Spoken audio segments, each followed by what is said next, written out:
I'm former Republican State Senator Phil Harriman, and of course my friend and colleague, former Democratic State Senator Ethan Strimling. The U.S. Senate debate between Shenna Bellows and incumbent Susan Collins is now behind us.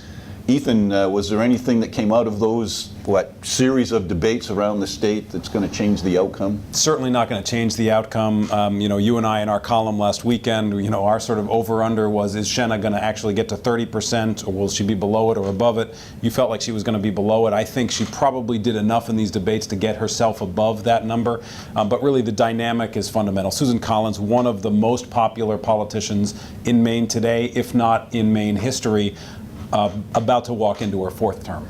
Not only that, but I have to say, both candidates, Susan Collins ran like she was behind from day one. She, I suspect, even in the waning days of the campaign, is going to pour on the campaign steam, if you will, to assure voters that she's not taking anything for granted. And Shenna Bellows, give her credit. Absolutely. She probably sensed from the beginning this was an uphill battle.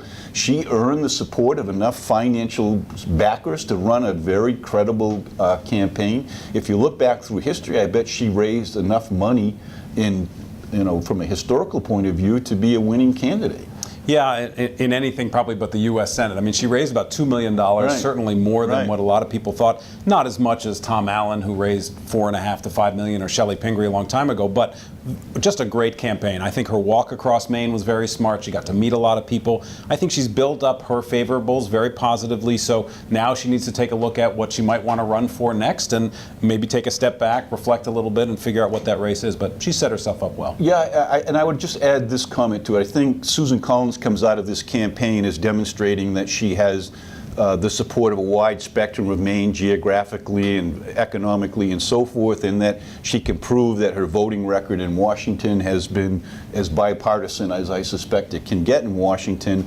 Shenna Bellows comes out of this campaign with the label of, I think it was one of the major newspapers, is the most liberal candidate running for the U.S. Senate. So she's going to have to perhaps recalibrate that in the Any expectations? Fourth term, United States Senate. She's now in Margaret Chase Smith territory. What's your sense of expectations? I'm curious to know, many of the pollsters around the country are predicting by a significant margin that Republicans will regain the Senate. That will put Susan Collins as chair of a committee or two. Big-time committee. It's going to enable her to be the face and the voice of the U.S. Senate, and we're going to see what direction the country goes in, and she's going to have quite an influence over that. Maybe she'll bring home a little more bacon. A little more federal spending? That's the problem. You going to be all right? That's the problem. We keep going there to the barrel to get more pork. We need roads. He can't help himself.